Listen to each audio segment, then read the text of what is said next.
Mabubuhat nito is yung mga tumador dahil kailangan nila ito para malamig palagi ang kanilang mga iinumin.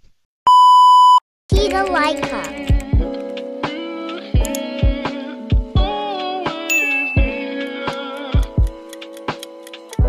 Hi everyone, this is your Tita Laika. So for today ay may papakalala ko sa inyo isang gamit na magagamit nyo sa indoor or outdoor. So may idea na ba kayo kung anong gamit ang tinutukoy ko? Marami sigurong hindi makakahula nito, pero isang clue is, so ginagamit siya for picnic and ginagamit din siya for outing. Kadalasan ang mga bubuhat nito is yung mga tumador dahil kailangan nila ito para malamig palagi ang kanilang mga iinumin.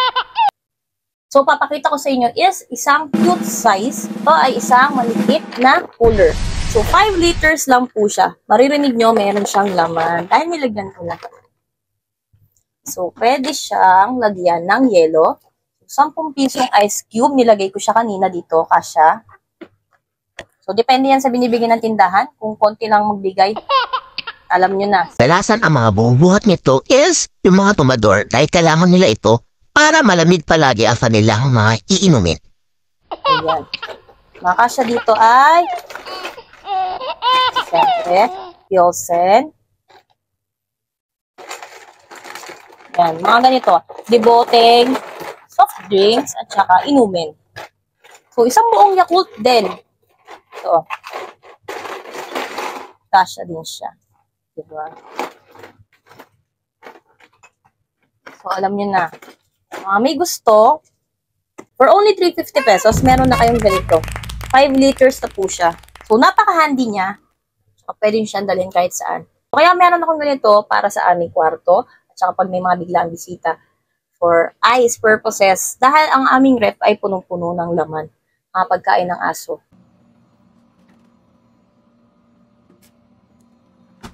Good for all season dahil maaari nyo siyang limitin kapag tag-araw, kahit na umuulan. Siyempre, kapag na-shot kayo, kailangan nyo nalagay ng yelo, diba? So ito, good for all season siya. Napaka-handy niya. At pwede nyo siyang dalhin kahit saan. Kahit nakakotse kayo, kahit nakakommute kayo, or kahit nakamotor kayo, kasyang-kasya to. Konting trivia lang tayo about Orocan. Orocan is a Filipino brand. So, alam naman ng mga lolo natin, lolo ninyo, mama nyo, papa nyo, na napakatibay ng brand na to. Orocan is a Filipino brand that focuses on quality items. The Orocan brand was coined in 1984, combining two words, which is oro and can. Oro is gold in Spanish language, and signifies values and something precious. So nito, alam niyo na, check the yellow basket. Na-assure ko na siguradong matibay at magagamit ito na mahabang panahon. Thank you for watching and see you next vlog. Thanks for watching. Share. Don't forget to like, comment, and subscribe. See you next vlog.